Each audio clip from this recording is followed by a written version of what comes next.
Hey everybody, welcome to another bonus episode of Blowback Season 3.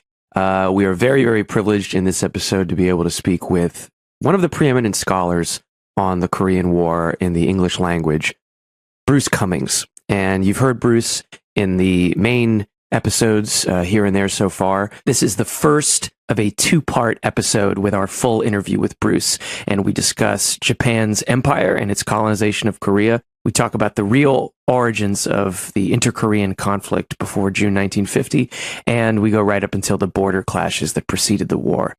So please enjoy this episode where Noah and I speak to Professor Bruce Cumings.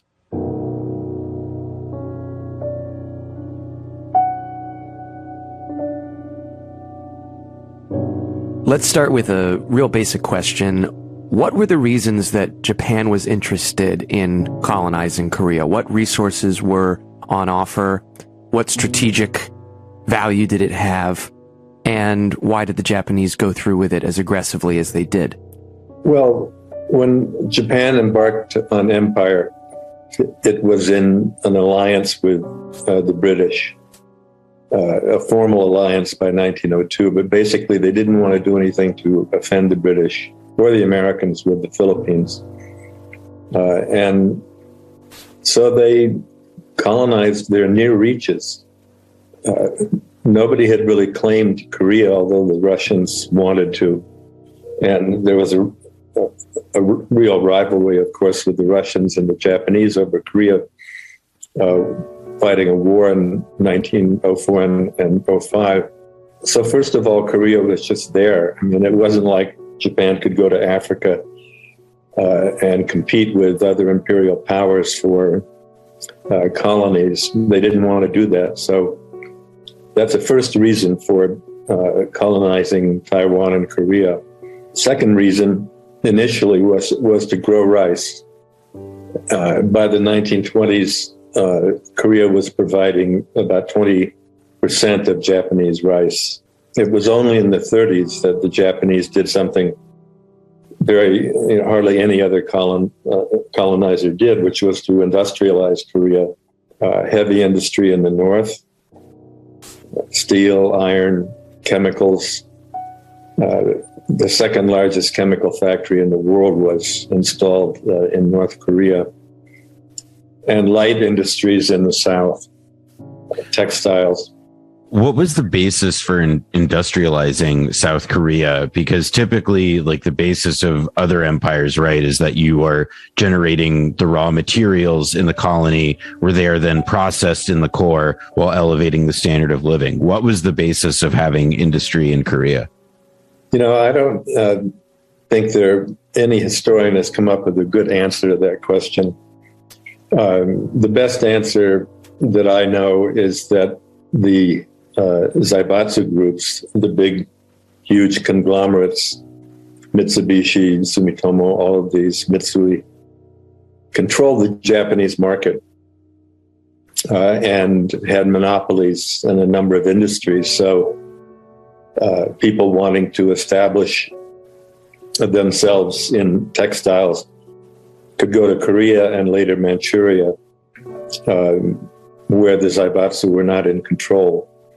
So you have the so-called new Zaibatsu, like Nissan in Manchuria, where they set up automobile plants. It's like a frontier, in a sense, but they're like, instead of frontier agriculture, it's, I guess, frontier industry. That's pretty interesting. Yeah. Well, it's a frontier in that sense, and in that Japanese colonizers talked about Korea and Manchuria as frontiers, and even likened themselves to the settlement of the American West, with covered wagon movements of people. It was always very difficult for the authorities to get ordinary Japanese to move to Korea or Manchuria.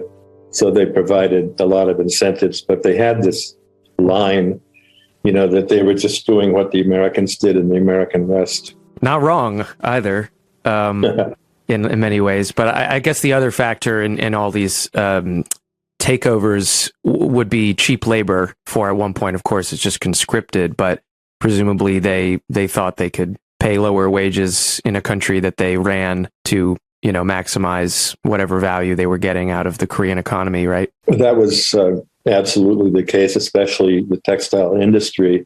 We have tables of compensation for workers in the textile industry. And it's something like this. A Japanese would get 1 yen per hour, let's say. A Taiwanese would get 0.8 and a Korean would get 0.7. So they had a racial division of labor within these factories. But it was very conducive to growth. I mean, you probably remember good old Walt Rostow, one of the architects of the Vietnam War. He wrote a world history. He was a very, very good economic historian. And he put the growth rate in the Japanese Empire in the late 1930s at 10% per year. So it was a rapid industrialization effort.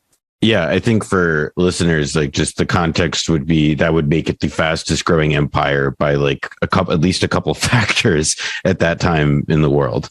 I mean, even compared to Germany. The British built railroads in India and did some industrialization, but there isn't another colony where you had such an across-the-board industrialization. Right. And railroads. I mean, they a huge railway network in Manchuria. And there was American capital wrapped up in that too.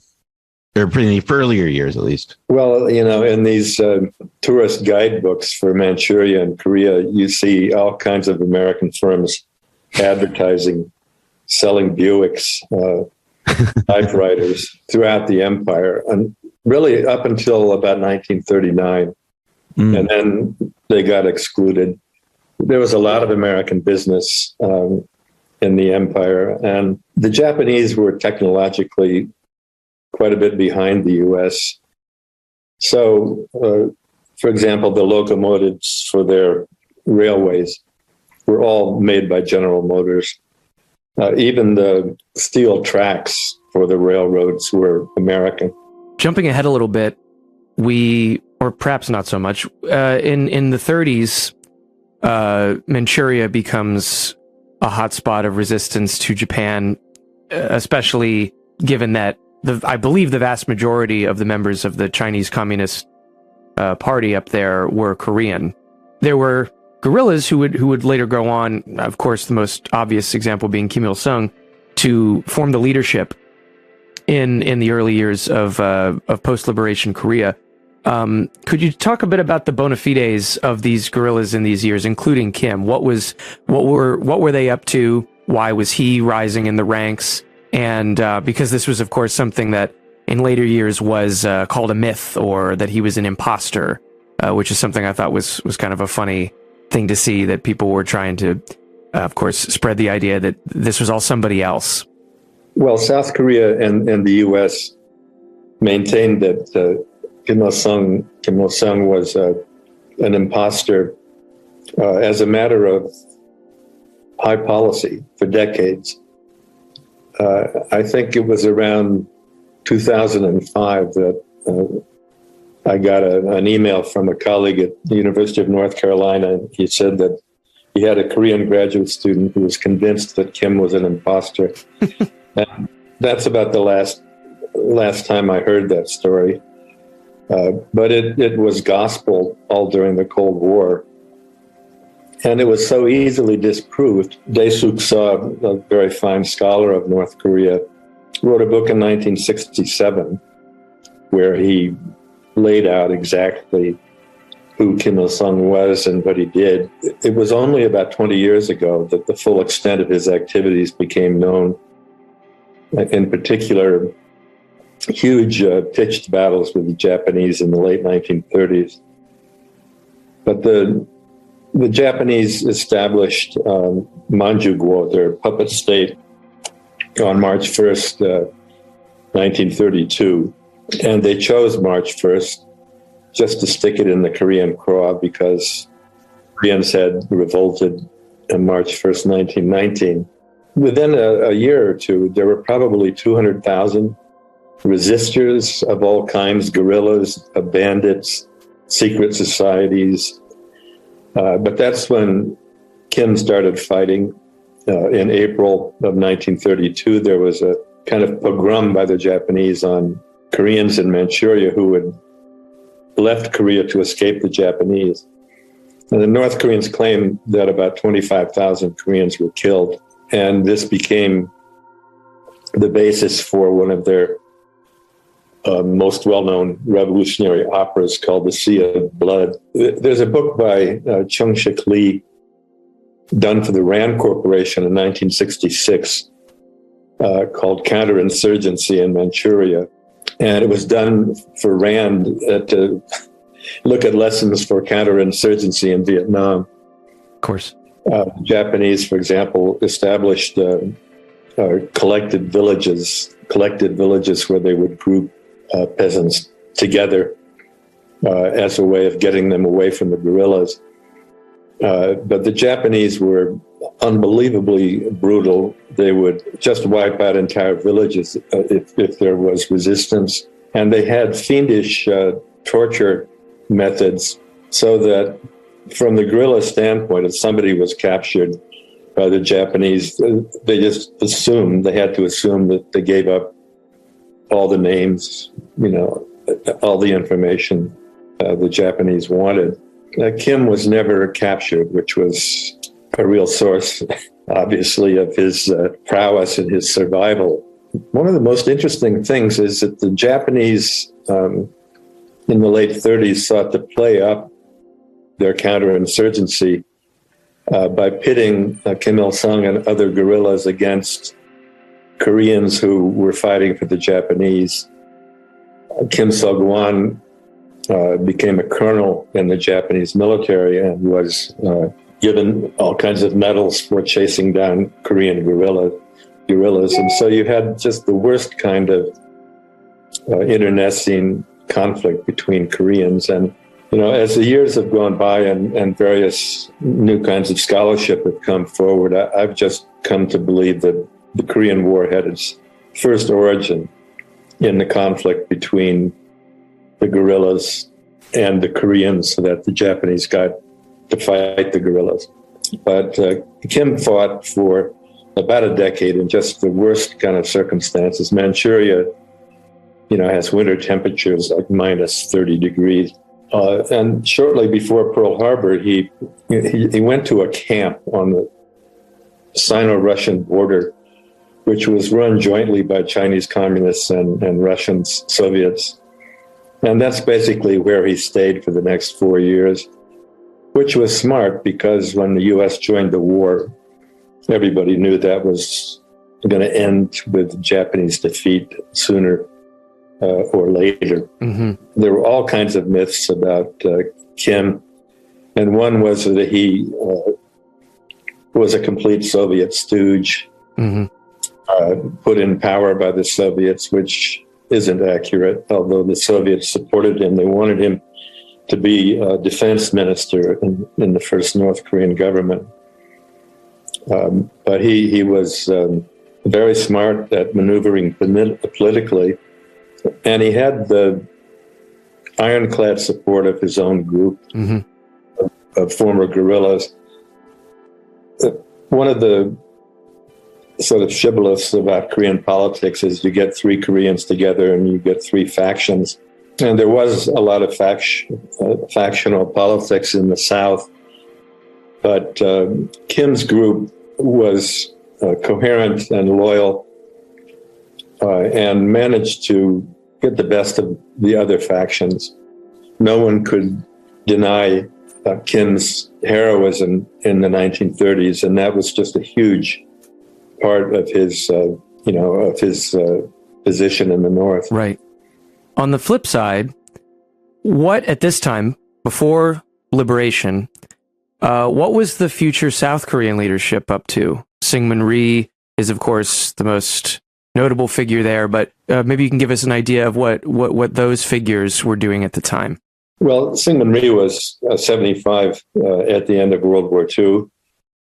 He had been active politically at the end of the Chosun dynasty.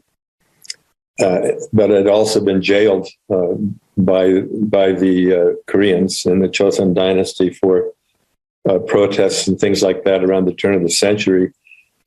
He later claimed that the Japanese imprisoned him, but he was never in a Japanese prison.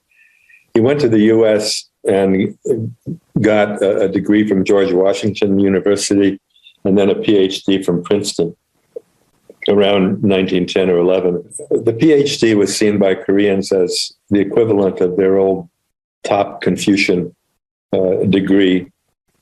And he was the first Korean PhD. And so for an older generation, he had tremendous prestige.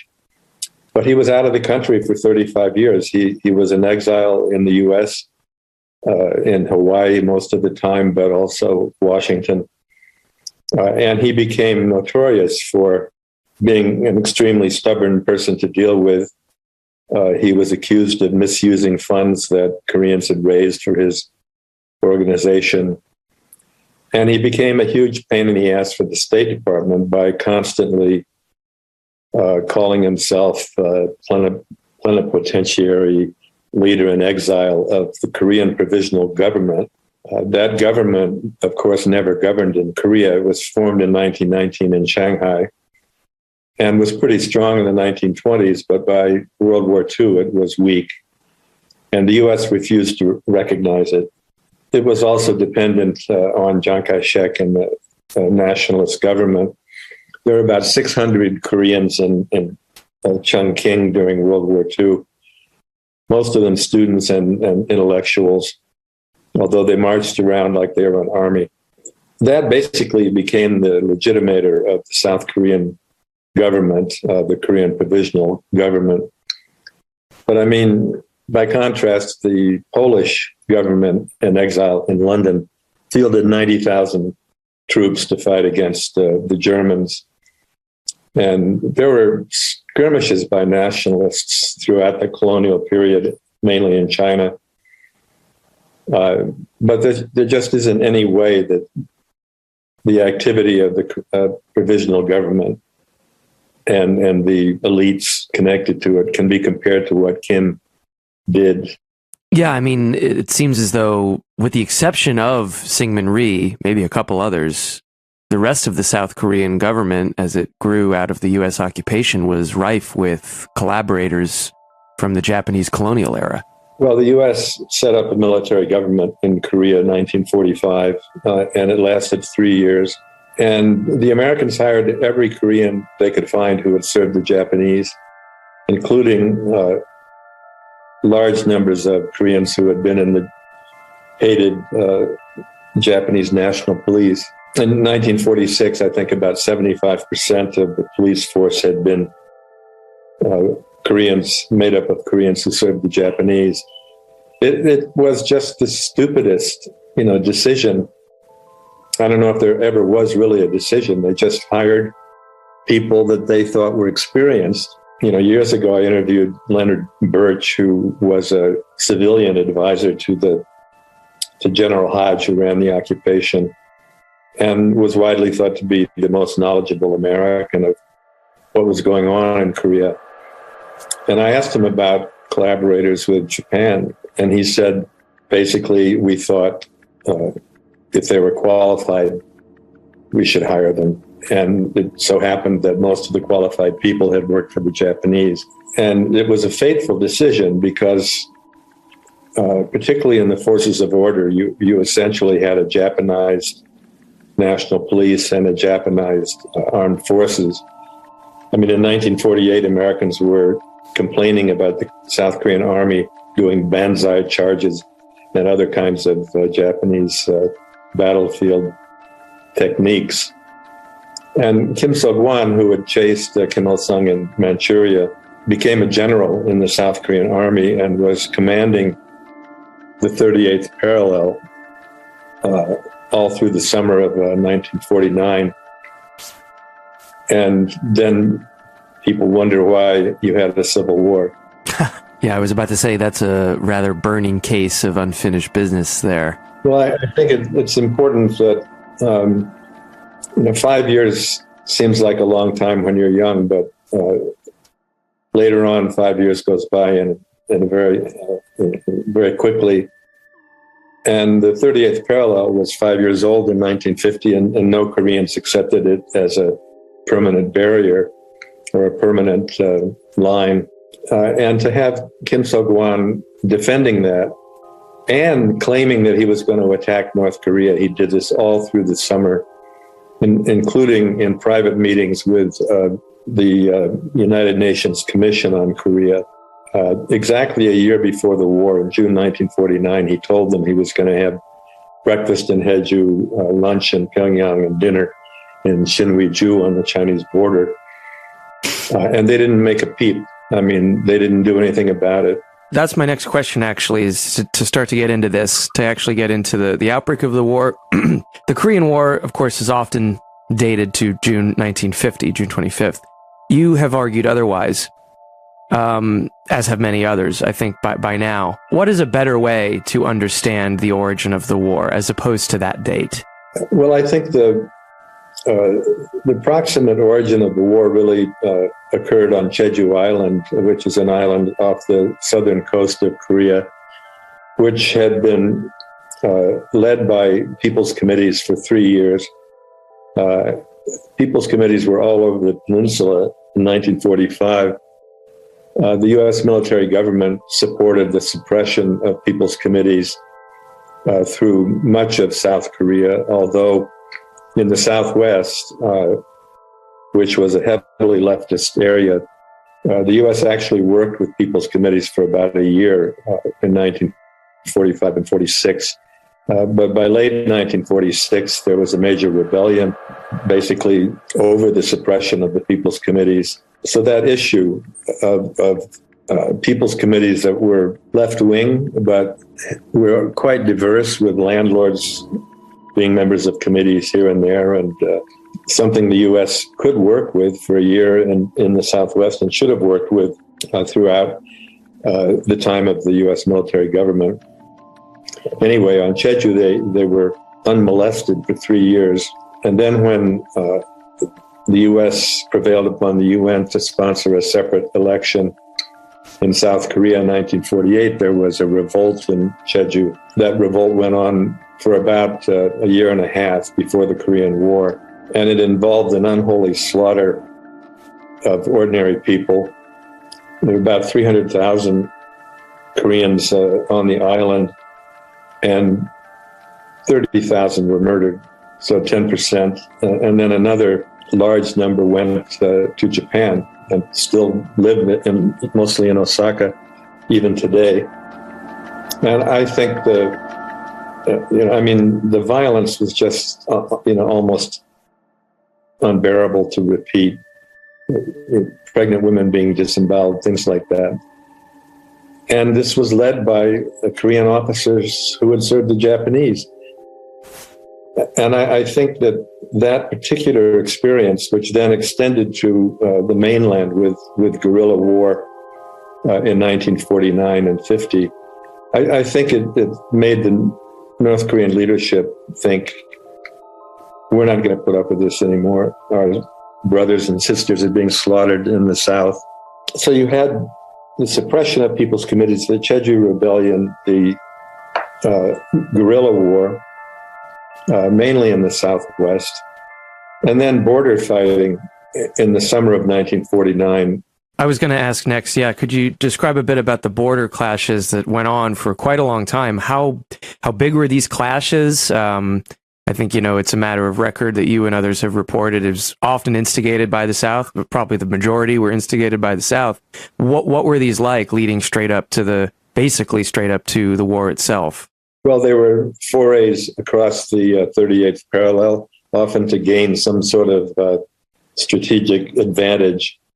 It began in May of 1949 and went on to December of 1949, with the South starting the majority of the incidents, according to General Roberts, the American commander.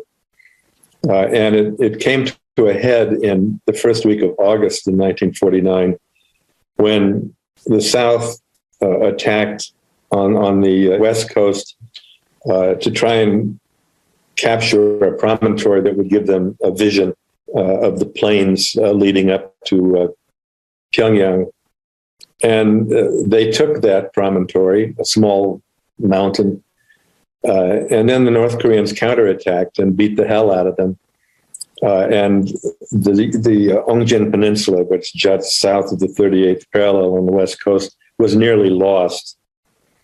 And Syngman Rhee went to he went to the ambassador, Muccio, and said he wanted to attack and take over Chuncheon, which is a city north of the 38th parallel. That nearly led to a civil war right then. And what is interesting is that when Soviet documents became available after the collapse of the Soviet Union, you find both Syngman Rhee and Kim Il-sung wanting to settle the hash at the other side then and there. And the American ambassador is restraining Rhee, and the Soviet ambassador is restraining Kim and saying, you don't want to start a civil war. And that situation really is a key background to the North Korean invasion in June of 1950, because North Korea had tens of thousands of its soldiers fighting in the Chinese Civil War, crack troops who were blooded and became the shock forces in the initial invasion. I mean, you had entire divisions in China. Some of them still were in China when the war began, which I've never quite figured out. But the point is that Kim had his best soldiers over there and didn't want to fight in the summer of 1949. Then he got those soldiers back, and they were excellent troops that, nearly pushed South Korean forces off the peninsula in June 1950, June and July. I think the North Korean calculation was they were going to respond to the first big attack across the parallel, the first big provocation of the summer of 1950. And Syngman Rhee had been told not to do that. In February of 1950, Soviet documents show Kim Il-sung complaining that the South is no longer attacking, thus to justify his invasion. And that is the fundamental conflict situation. Syngman Rhee was told by Preston Goodfellow, who was deputy director of the OSS, generally unknown figure, but a very crucial figure, that if he did not attack, but was a victim of an unprovoked assault, the U.S. would defend him. And he said that he had discussed this with Dean Acheson. This last point is the only one I was unable to document. I couldn't find any evidence that Goodfellow had talked to Acheson. But this wonderful collection of papers by Wellington Koo, great name, nationalist ambassador to the U.S., he met with Goodfellow several times, and he met with him in particular after Goodfellow returned from Korea, where he went in December 1949. And Goodfellow just laid it out that if the South Koreans don't provoke things but are victims of an attack, the U.S. will defend them. And so when I saw the Goodfellow papers and the Wellington Koo papers, I just decided I know how the South Korean position on the war. They were waiting. They were trying not to provoke things, which in a way was provocative to Washington. The North Koreans didn't get that memo. They just thought the summer of 1950 was going to be like the summer of 1949.